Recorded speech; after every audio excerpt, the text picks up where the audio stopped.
So, been talking about healing for a couple weeks, and the first week, what was the takeaway from the first week? Who remembers takeaway? Trust the Spirit. Thank you. Everybody say, trust the Spirit. Julie, I didn't see your mouth. There you go. Okay. I didn't see the mouth move. So I learned from you guys that first week that testimonies are hard to come by. So I had people pray, and then the next day, people were saying things. Okay? So they were calling me. It was the most power I've ever felt. One of the people said it was the most power they've ever felt flow through them in a prayer situation like that. Okay? So week 2 was what? Be bold and look for opportunities. Yes. Okay? So we're not looking for problems. Gary, get the tape. We're not take risks. Well, yeah. But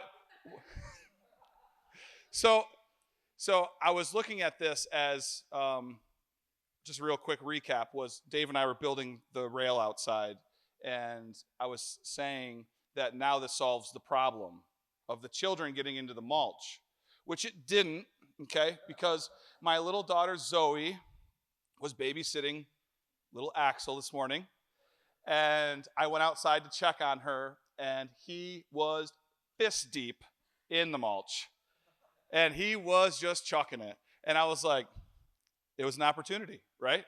So then I said, this solves the problem. Putting this rail up solves the problem. And then Dave looks at me and goes, and he doesn't have any children either. And I'm like, oh.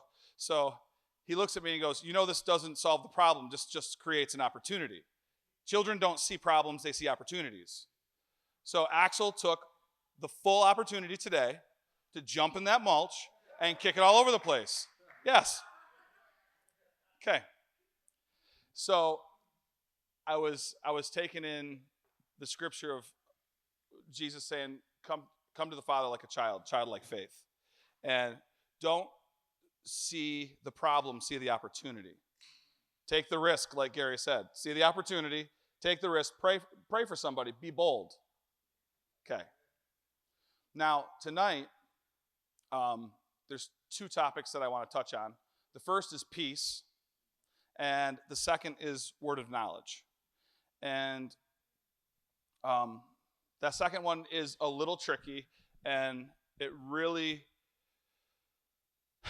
it takes those 3 points. It takes trusting the Spirit, it takes being bold, and it takes having the peace to move inside of that word of knowledge. Because it happens differently with different people. It doesn't look the same. And so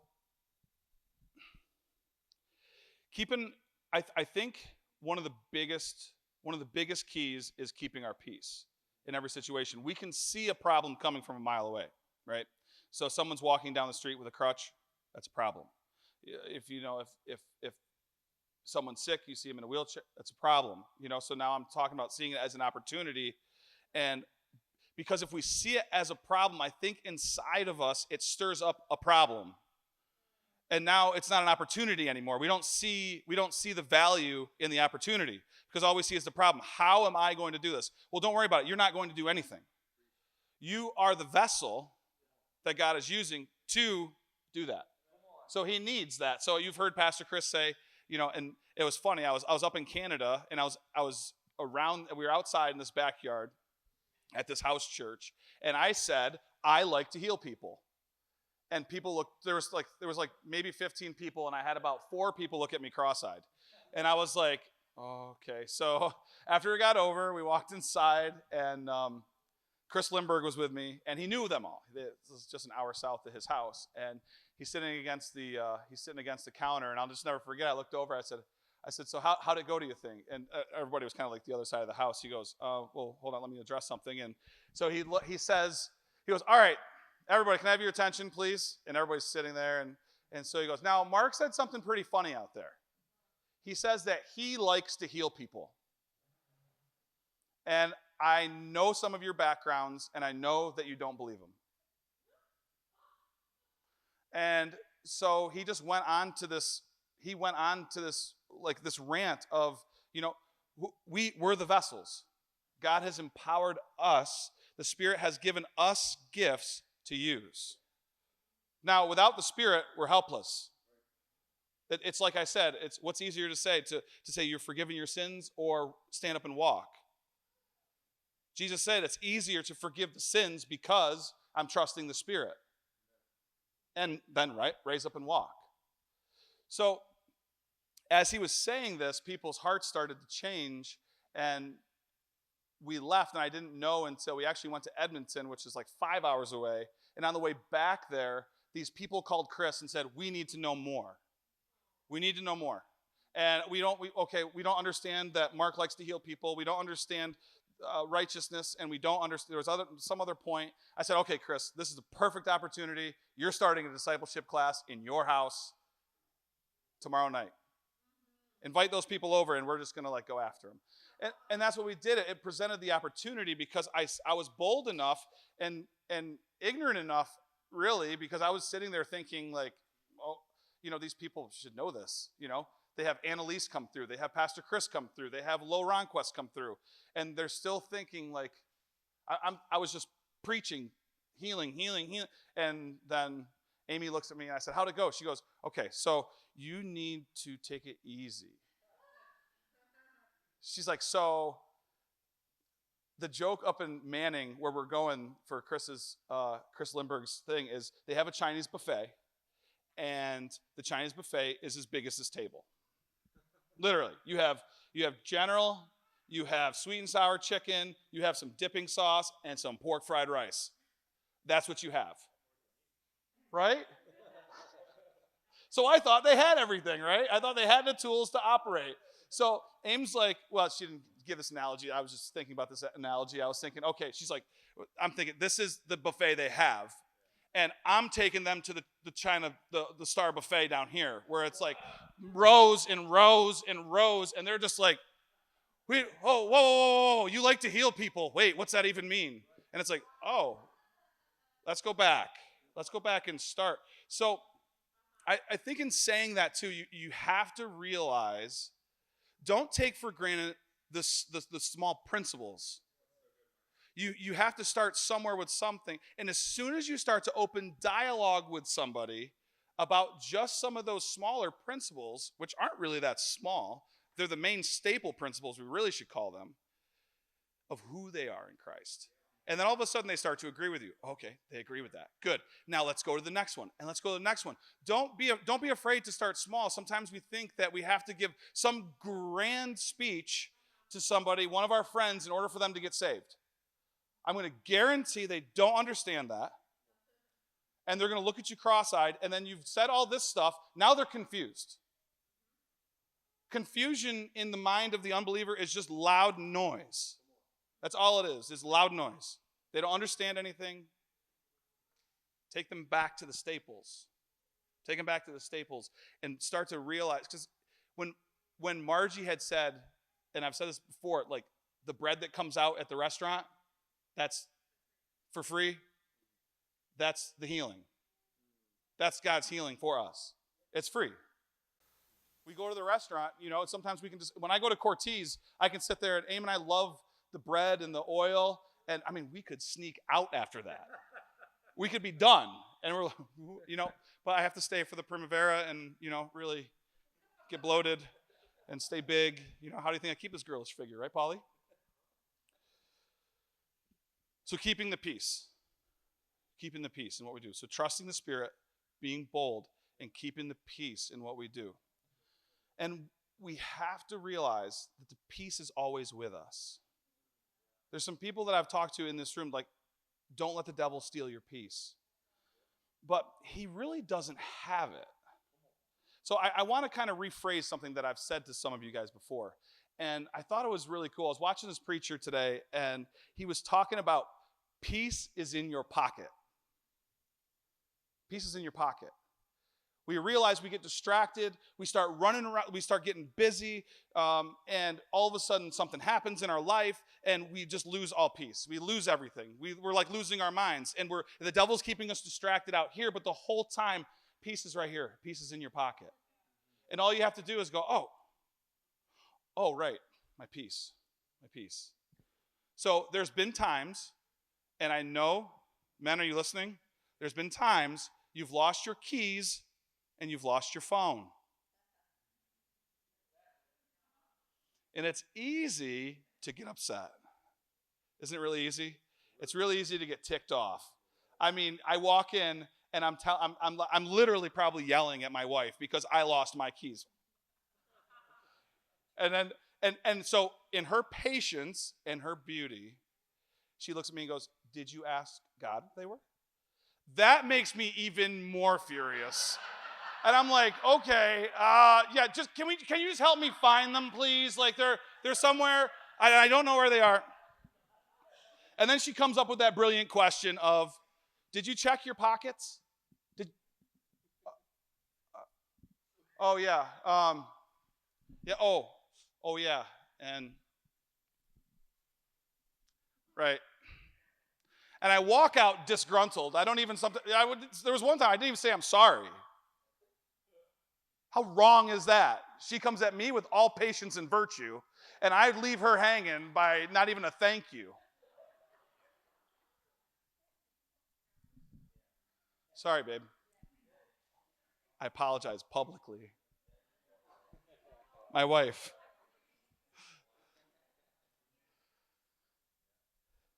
So, guys, listen close. This is going to be a key to life and a key to your marriage. And that is when your wife asks you to pray, do it. Do it without complaining.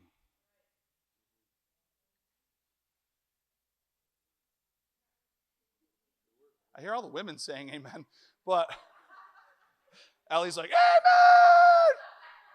Do you see me? Sorry, Stevie. But it's true. Start now. Stephen, start now. Start now. It's not too late to start. I can't tell you. But did you pray about it? Why would I pray for my keys? We've had this conversation before. And she's like, well, it worked for me. Oh, I'm sorry. It worked for you. Yeah. Story. Like, key point, locked issue. Like, she said, Lord, where are my keys? Oh, were they behind the couch or something, or under the... No, there was a time we were in the farmhouse and you... Yeah. Well, I guess with 4 children and slingshots, things just go missing. What? Oh. So you prayed, God gave you a dream, and she went and located her phone. That's pretty sweet. How many of you had a dream about your lost phone? And then, oh, there it is underneath that cushion. You know what I'm saying? Men, trust your wives. They know what they're talking about. They have this port that's in their brain that is like, it's like a docking station. It's like you have like a couple of those USB 2.0s out here, and then they're 3. Whatever they are now. You got a couple, you got your internet, and you got all this like DVI and HDMI. Like they have like 5 of those HDMI ports. It's like they're just casting vision out there, one for each child. I think when they have a child, it's a new HDMI port that's installed in them. Serious. And so men just want to find the keys. That's all they care about. We have the single track thing. It's like, and if anything's in the way of that track, it's over. So, men, pray. Pray. Pray. Do I hear an amen? Men?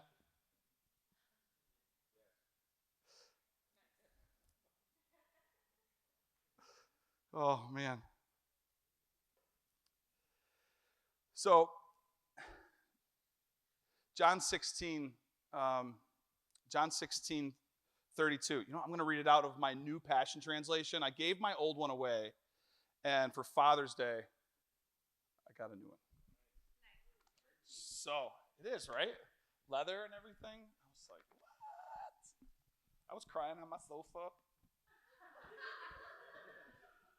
Kids just came in, like, lavished me with gifts, and I was, like, pulling paper out. It was awesome.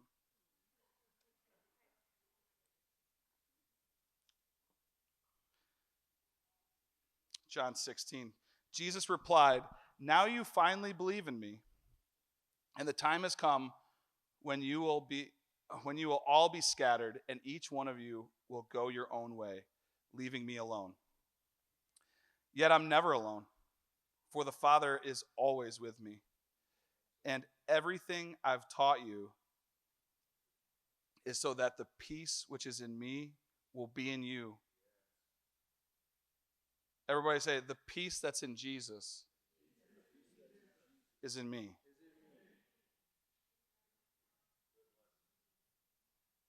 I've taught you is so that the peace which is in me will be in you, and you will give your great confidence, and will give you great confidence as you rest in me.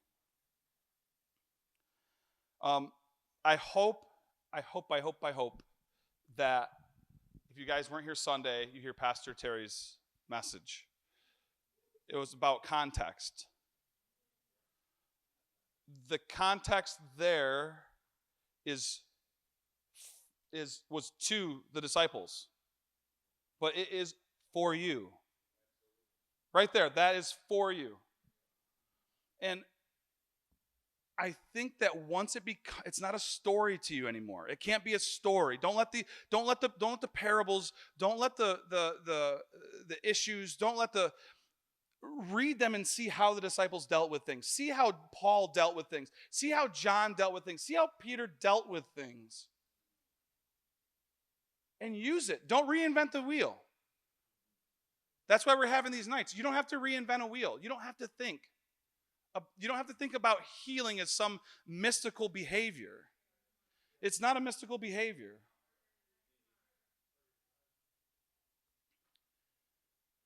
But take what they do. Take what they have. Take this book,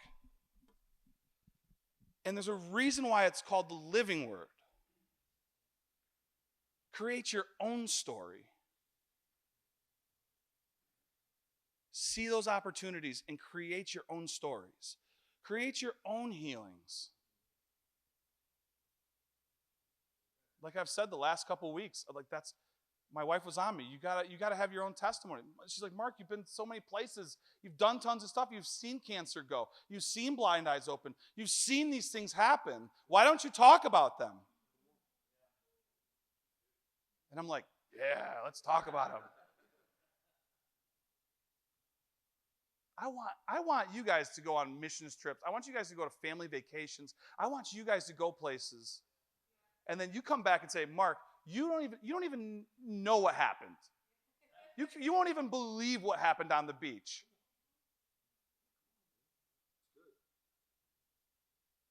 But because you took a risk, because you were bold, you had an amazing opportunity unfold before you and a story unfold before you.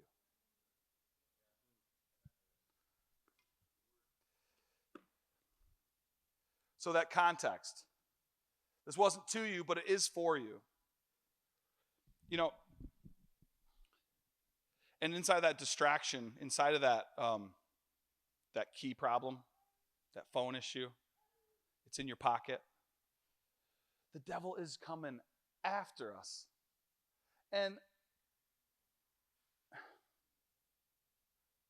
I don't want to make it sound scary, because we have the tools that we need.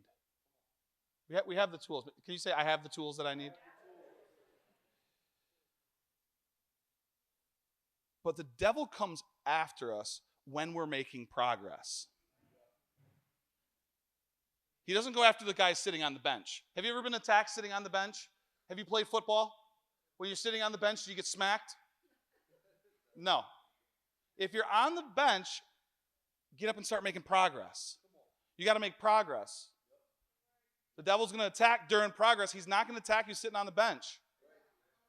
And we're not looking for a fight. I don't throw things out there. Come after me, devil. Come, you don't want a piece of me. I don't need the fight. I have enough fights in my life. I have things that I'm dealing with. There's things that I deal with. I don't need any more. I don't need an invitation out there. But I am certainly not going to sit on the bench. I am not going to sit on the bench. I am going to progress. And I have to progress. If you don't progress, that's where the issue is. We have to progress. We have to progress. That peace, the peace, you can only, the demon is only as effective as you let it be in your life. The problem can only be as big as you let it get in your life. And that's why I'm telling you, make it an opportunity. Make it an opportunity. I have some mountains in front of me that I'm trying to find out how to make it into an opportunity, how I can make it into a testimony, how I can make it into something where I can say, this happened. This happened. So what I really loved about last week, about the boldness, and I had you guys stand up and raise your hand, and then, sorry, Wheezy, and then I asked if you had a healing gift or if you felt like you moved in that, you raise your hand, I want you to sit down. So then everybody was left standing up looking at me like, what's he going to do now? Well, what I thought was really, really beautiful? What I thought was really beautiful is as I went around and asked each of you what you felt, the love that you were feeling, the comfort that you were feeling, the peace that you were feeling in those moments. I was just sitting and talking with Wheezy and Pam, and I was like, it is so powerful to hear the testimony. We have to let our testimony be known. And we can pray for each other, and we can have our own testimonies, and we can have those private times and those talks and those breakfast times and those lunch times. And those are much needed.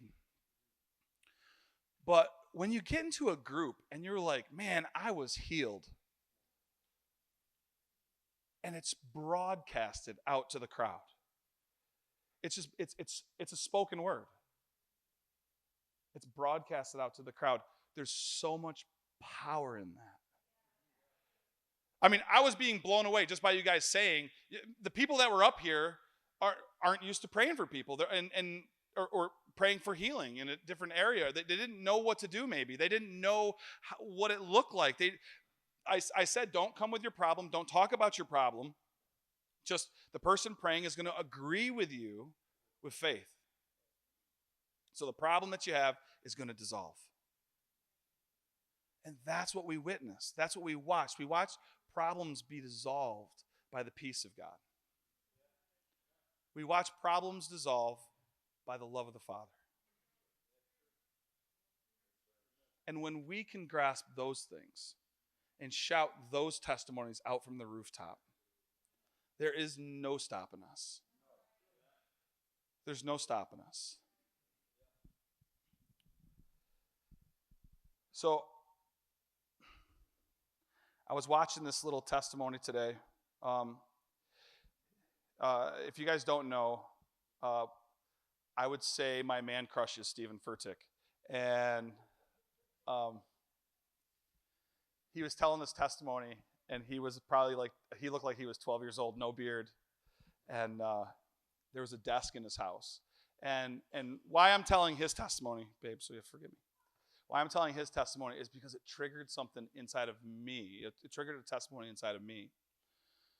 And there was this desk at his house, and one of the things that I do appreciate about Stephen Furtick is that he's a first-generation preacher. It's not a 5-generation thing, and he's got many satellites. He's got a big business, is what he has. He has a big kingdom vision for the Lord, and I really, really appreciate that. And he was talking about this desk at his house when he was a kid. And he called his mom. He goes, Mom, I want this desk.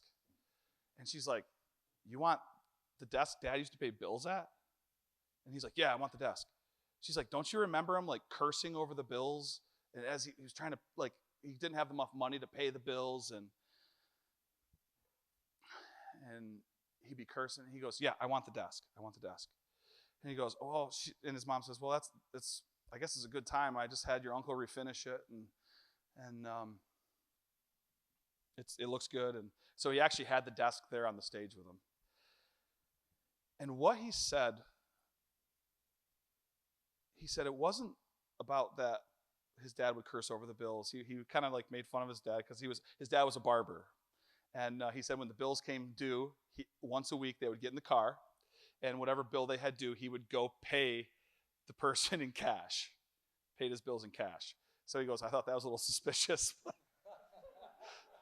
And so he was having fun with it. And so he goes, but the reason why I want this desk is because he came to the desk one day, and his dad told him, his dad wasn't schooled in college, but Steve really wanted to go, and so he was actually out with his friends, and one of his dad's friends, and his dad was there, and he was talking about college, and his dad's friend said, you'll never amount to anything. You can't go to school, you don't have enough money, and you blah, blah, blah. So his dad steps in and goes, you shut your stupid mouth. And so he said the parenting from family life might have a problem with that, but it worked. He said, shut your stupid mouth in the name of Jesus. And so he was having fun with that. But so he got home, and they got around the desk, and he said, son, he goes, you're going to go to college. And whatever money I have is yours. I might not have as much money as the next guy, but whatever I have is yours. And I can remember that triggered in me. I remember I was working on my dad's house. And my dad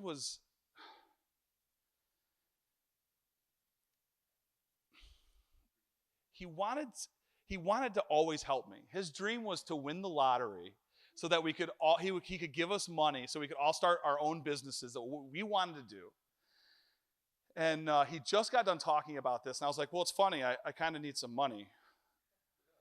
And he was like, oh, he goes, what's going on? I go, well, I have my construction business, and I need like 10 grand. My dad jumped in his truck, went down to the bank, came back in like 45 minutes with a check for $10,000. And his response to me in this whole thing was, why didn't you ask me sooner? And so as Furtick was telling this testimony, I was just like getting wasted about this thing with my dad. And I was like, this is crazy. Like it was like flashbacks. So how much more the Father? How much more the Father, when we go to Him, when we ask Him for things, when we're going after, when He sees us being about His kingdom, when He sees us being about His business, when we ask Him don't be afraid to ask Him. Don't be afraid. He's not going to let you down. He's not going to let you go without. He's going to keep up. He's going to keep up with the bills.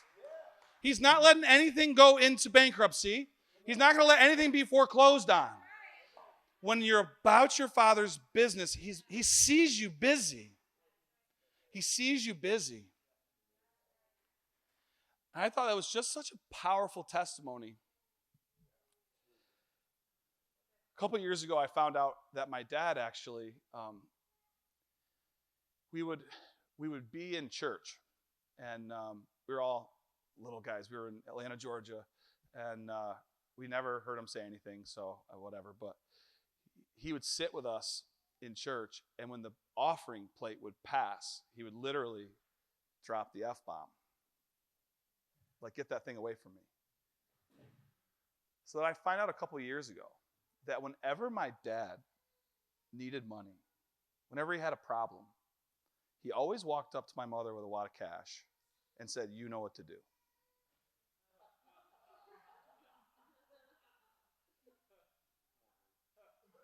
Somehow, some principle worked its way in there that dad would give mom a wad of cash and she would go tithe it. All the bills crazily would be paid.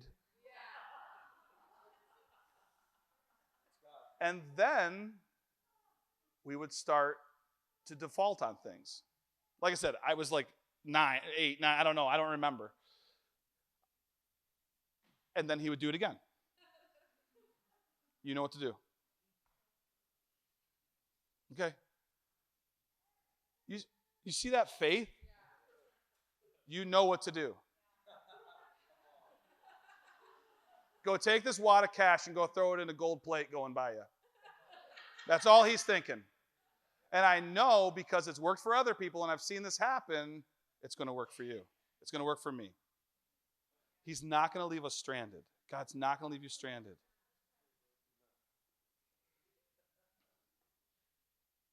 And just like my dad grabbing a check for 10 grand and coming back to me to start a business, how much more does the Father love us?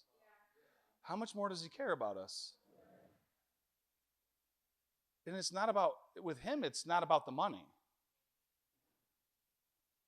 With the Father, it's not about the money. He sees your actions. He sees what you're doing. He sees how busy you are. Please don't. When you're about your Father's business, look at that. Look at it every time as an opportunity. Every time as an opportunity. Not why am I doing this again? Why am I up on this stage again? Why am I singing this song again? Why am I doing this again? It's easy to get stuck there, isn't it? I mean, I can ask any musician in this room, why in the world are we playing this song again? If I have to play I Am Free one more time, I promise you, I'm going to go land on a pole. Like and people look like, I know what's going to happen. I'm going to get up to Chris Lindbergh's. Please do I Am Free. Please do I Am Free. Just do I Am Free one time. Okay, all right. And you hear all the stories about Billy Joel and Piano Man, and he hated that song. He hated the song. And he'd sit there and play it night after night. And these guys, musicians in the house, these guys are playing night after night. This is how they're making their loot. And they know they can make big loot doing it. So he's going to play Piano Man until he's blue in the face, as much as he hates it, because the money's rolling in. But what about that person that requests that song, I Am Free? How much more reward is set up for us when we're doing things that we might have an issue with, we might have a problem with in our own mind, because we think that my time our time is valuable, but we think I can't. I remember a while back, we did some treasure hunts. Pastor Tim and Rachel's in the house tonight. How's it going, Rach?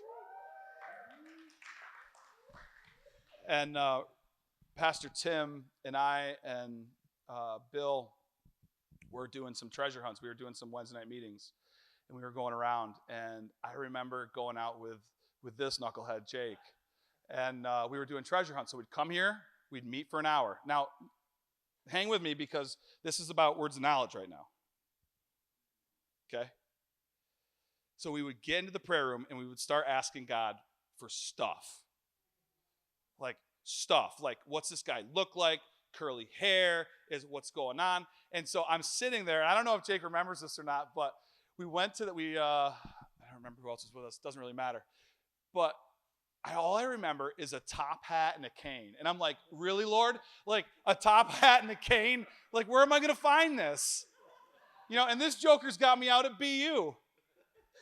And I'm thinking, where am I going to see a top hat and a cane at BU? Now, any of you BU alums, maybe you've seen it. I don't know.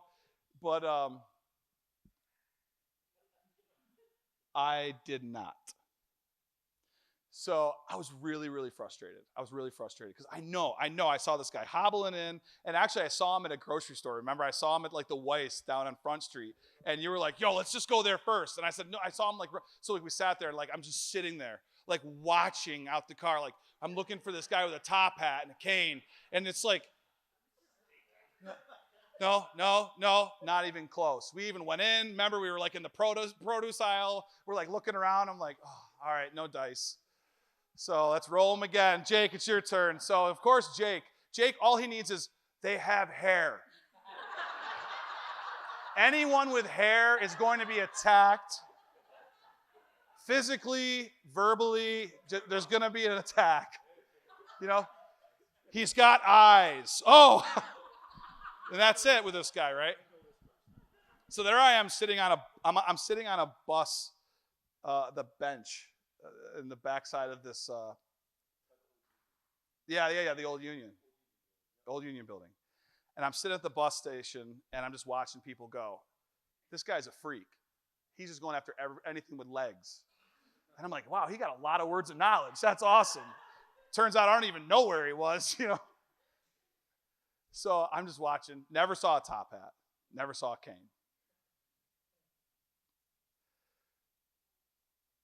But I sat down next to this guy that was a cook. And we had the most amazing conversation because he was ready to give up on life. He was ready to give up on life. And that's what I saw, though, in the vision. I just saw the guy with the top hat and his head down and the cane, and he was moving into the Weiss Market on Front Street. And you just saw the oppression on him. You saw depression. You saw like he was overwhelmed by all the weights. And there I am sitting, just twiddling my thumbs, watching this guy getting people saved and praying for people. And this he's a big dude, sits down next to me, and I'm like, hey, what's up? Are you getting a ride home? He's like, well, someone's coming to pick me up. And I said, oh. He's like, what are you doing? I said, funny you should ask. I said, I'm looking for a guy with a top hat and a cane. And he looks at me. And he goes, don't know if you're going to find one of those guys here. And I said, I don't think so. I've been here for a while. And so the crowd was starting to lighten up with the bus traffic. And I don't know, I sat there maybe an hour and a half. I don't know. Jake, he'd go out for 3 hours. So I was there for a while, and I'm talking with this guy. But I just began to speak life into him. I just began to talk to him about life. I didn't even lead into it with Jesus. I just asked him questions about him. How are you doing? What's your story? Where are you from? Life questions. Like I said, I'm going to tell you that most everybody knows about Jesus. That's a turn-off switch for them. But what the switch that turns them on is asking them about them. The church is about the people. It's not about the pastor. It's not about me. It's not about AIM. It's not about the school. It's not about Pastor Chris and Pastor Marge. It's about all of us doing life together and sharing testimonies together and kavaring together in a point where we know each other's moves. That when your friend walks in, you know what's wrong with them. When your friend walks in, you know exactly what to pray. And like I said before, that's what I'm looking for. I want someone to come at me and I know exactly what to pray for. I want to see it. I want to know that that problem is coming my way. And I'm going to take that problem and flip it into an opportunity and go, okay, let's do this thing. Let's do this thing. So, asking for words of knowledge. So what's it look like? How much time is it? Oh, man! All right, I'm going to make this quick. That hurts. Is there a tire leaking? I'm kidding. Paul, you got that one. Thank you. So what does that look like? What does this word of knowledge look like? So it looks like a couple things to me. Okay, and it might look like something different to you. So A, the Lord will show me something. He'll show me a body part. So in this instance, this afternoon while I was home and I was just sitting in prayer and the word asthma just came into my mind. Why did that come into my mind?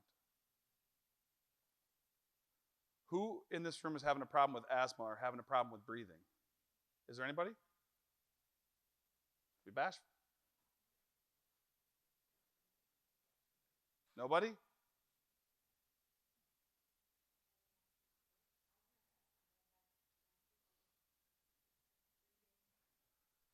It was like asthma, though. Like, it was like, maybe there's somebody that's not here. Jeremiah? We'll get to that later. But it's a word. Why was I thinking the word asthma? The Lord was putting it into my spirit, saying, asthma, there's a problem. We need to, we're going to pray for this thing. We're going to work on this thing. Other times, I've woken up in the morning and I have a pain somewhere where I've never had a pain before. So one morning, Sunday morning, I woke up. I had a pain like no other in my shoulder. I've never hurt my shoulder. I've never had any shoulder problems. Never. So I'm like, oh, that's weird. And I got up and all of a sudden the Spirit hits me. That's not for you. Oh, right. That's not for me. So then I kind of shelved it and I walked into church and pastor comes walking up to me. He goes, be ready with words of knowledge. I said, today's your day because I already have it.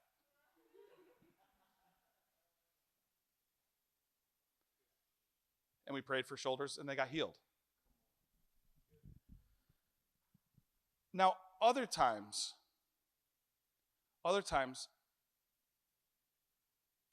and this is totally up to you.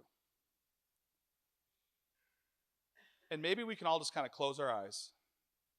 And what I do, and when I say it's totally up to you, what I'm talking about is like you can have worship music playing, you can be quiet just like this. And in this moment now with your eyes closed, just you remember the movie Gladiator, and you're walking and just walk through the field and he's rubbing his hands across the grass and he's going. And now just see a field, see your favorite color of flowers out there.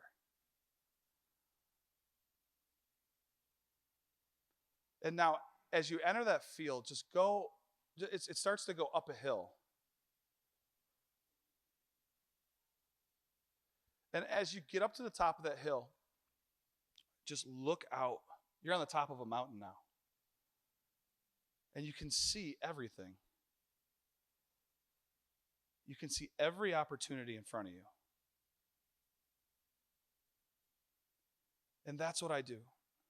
I bring myself through this. I just picture, we can open our eyes now. Wow.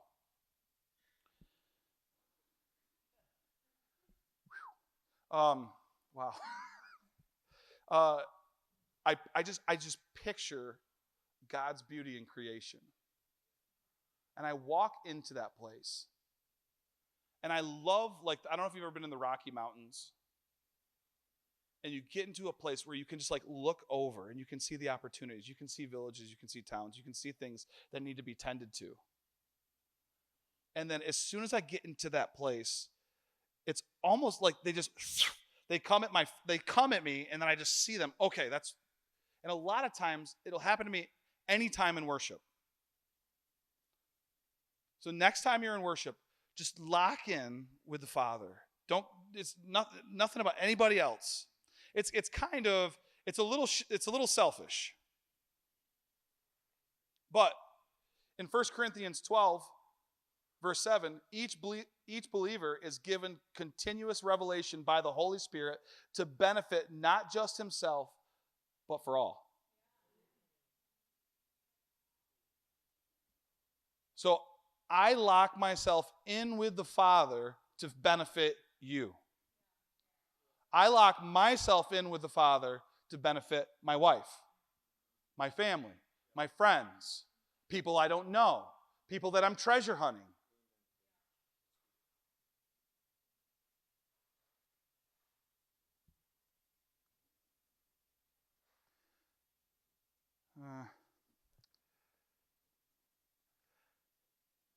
So the words of knowledge inside of 1 Corinthians 12:8. The Spirit gives to one the gift of the word of wisdom. To another, the same Spirit gives the gift of word of revelation, knowledge.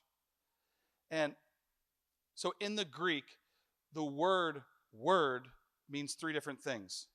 Logos, ethos, and pathos. And what that translates into, and I know that Pastor's been over this 100 times, but this word means logos, to appeal to reason or logic. Okay? So a lot of times we get stuck, I think, in that, the pathos, where we try to muster something up. We try to work off the emotion. That's what that is. So the pathos, so logos is different from pathos, which is an appeal to the emotions, and ethos, which relies on the ethics or credibility of the person making the argument. Okay? So now, when you look at that with the gift of word of knowledge, that word means you're making an appeal to logic. You're making an appeal to logic. So what does that look like? The Spirit comes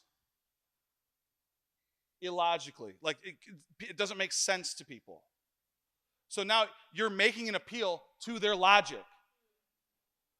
They're thinking, this can't happen. This doesn't happen this way. No. So you don't want to make an appeal with emotion. You don't want to make an appeal off your credentials and who you are. But what you want to do is you want to make an appeal off the logic of the Spirit. And that's what a word of knowledge is. You're making an appeal to this person that you've been granted this gift, and now the Lord's speaking these things. Lord tells me that you have this problem, this problem, this problem. How did you know that? You're making an appeal to their logic. There's no other way they would know that you would know that, but by the Spirit. Okay? So, I would like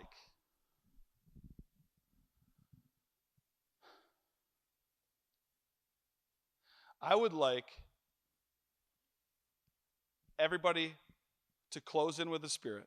Just close your eyes. And this field looks different to everybody. This, whatever your field, whatever your spot is, wherever you go, wherever you find the Father, wherever that reference is in your spirit, I want you to go there.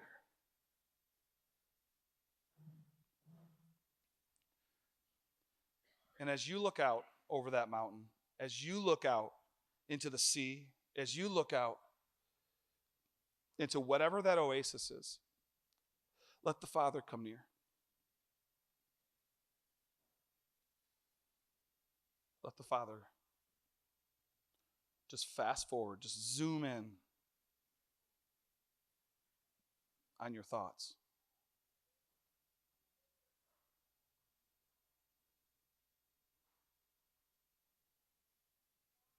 Just a couple more seconds. Just let him zoom in on your thoughts.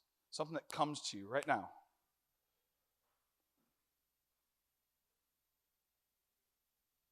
Okay. That's it. So, I would love it if 3 of you would share the word of knowledge that God just showed you. Whether it's praying for somebody. Do I have any takers? Julia? Come on. You should dare. Dare to share. When I first closed my eyes, I felt like I heard God say, pants, pants, pants, pants, pants, pants. Classic how he speaks to me. And I feel like I just saw like little jeans, like basically being pulled to the ground. Like almost like, I don't know about you guys, but I used to love to pants people. I thought it was pretty hilarious. But that feeling of like humiliation when you were pantsed. And I feel like somebody might be feeling exposed. Somebody might be feeling like they were taken advantage of. And somebody might be feeling like they were humiliated. A part of them that was supposed to be remaining covered was exposed, not by their choice. That's my word. And I also know that that's pretty personal. So I can pray for you in private. Yeah. It's a risk. That's a risk. But if you don't know Julia by now, God has granted her a special level of boldness to be able to speak into your life. So if that is you, that is a private issue. There are some struggles there. Then we don't need to broadcast these things. So if you have that issue, I know Julia is more than willing to pray with you. This is something I know that's something God's put on her heart. Okay? So please seek Julia out.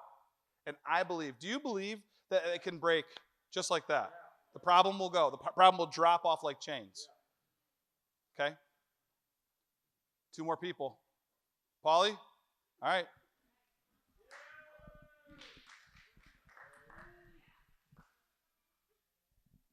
I heard heart and I heard financial oppression. And I'm picturing someone who not really is looking for the next best job or is necessarily in need of more money, but is in need of a change of heart towards money. Someone who is, they feel like they have this face that they have to keep up, like, all right, I got to buy this car and I got to have this TV because I need people to think that I'm doing good, but you're not. So that's what I got. Okay. Emily? You got one?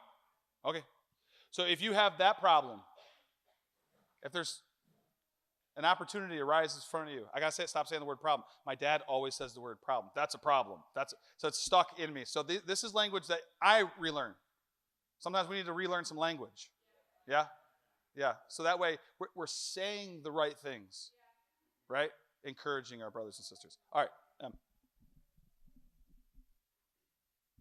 When I first closed my eyes, I saw like a big like stripe across my eyelids. I was like, okay, that's fine. It's just my eyelids adjusting to the light and static. I'm like, oh, static. And then the stripe turned into that. Remember like old school TVs that you had to slap, the TV, and you had to like hit the antenna and move the antenna, and but like if you didn't, you just get that kind of fun, that kind of loud noise and stuff. And then so like the TV would look like this and stripes across it. Well, I felt that static and that emptiness that someone's not exactly tuned in to the channel they're supposed to be to get in line with. And so I just heard the Father say just to tune in, and it's just one last slap, and so that your antenna to realign and refocus. So it's just a simple little thing like that, just to realign. Awesome, thanks. So, you got one too? All right, well, we're after 8 now, so we'll just do one more. Just wouldn't stop. Wouldn't stop. Burning. So it's funny, like as soon as you said Oasis, it triggered in me. I don't know if you ever seen like Ready Player One or anything like that, but I automatically got triggered into like VR space and stuff like that. And then I saw this man in like a weird suit of armor or whatever, and I was just like, oh, that's get away from me or whatever. That's not. And then I felt God tell me, no, that's the image that you have of me is not necessarily the image that everybody says I am. I can be fun. I can be whatever you need me to be. So, and it doesn't have to be the English Jesus. He's like, I could be, more relatable to you. It doesn't have to be one set image. Yeah. That's awesome. Yeah. Thanks so much. Thanks all for sharing. And I know that right now it's probably burning in a lot of you, and the things, the words of knowledge are just there. Okay? So feel free to share those with other people. If the Lord directs you in a way, you share them with someone. And sometimes a word of knowledge can just be for you too. And like I said, it looks different. So if you know Craig, he loves virtual reality. That's where he's going to go. That's his oasis. That's his place. And the Lord's going to show him things in that place. Okay? So, if any of those words speak to you and you want prayer about that, please see Paul, please see Julia, Craig, and who is Emily. Okay? Just go ask for prayer. Just ask for agreement. All right? So next week is going to be the Miracle Pool service. And take those 3 things with you. Trust in the Spirit, be bold, and be at peace. Okay? Everybody say, trust in the Spirit, be bold, and be at peace. Okay? And I'll be calling on some of you guys to help me out with the Miracle Pool. So I'm not exactly sure what that looks like just yet. But I do want to invite some of you guys into it, you know? And it really is a special time. If you don't get invited, I'm sorry, but be believing for the breakthrough. Come with something. Yeah. Come with an expectation that your God is greater, that your God has everything, that your God has all the money, that your God has all the solutions, that he has everything for you. Okay? All right. So, one last thing. Are there any questions? Any quick questions about anything that I've talked about? I know everybody wants to go home and eat, have their dinner, go to sleep. Okay.